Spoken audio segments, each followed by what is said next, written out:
Welcome to ISL Enabled Virtual Lab of CSIR. This video is developed by CSIR National Metallurgical Laboratory in association with Jigyasa. In this video, we are going to focus on e-waste recycling. Now, first we need to understand what is e-waste.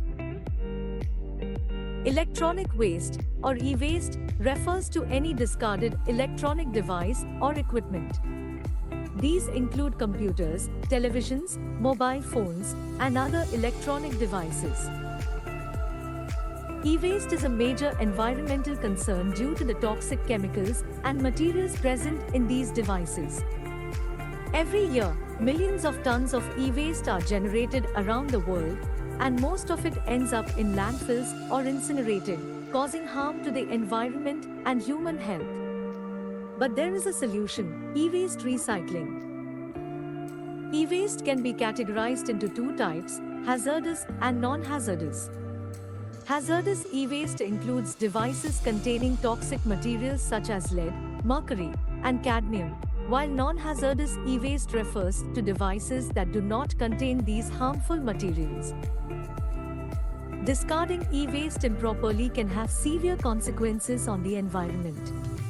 Toxic chemicals can leach into the soil and groundwater, polluting natural resources and harming ecosystems. In addition, e-waste also takes up valuable landfill space, which is already in short supply. However, e-waste can also provide benefits if it is properly disposed of and recycled.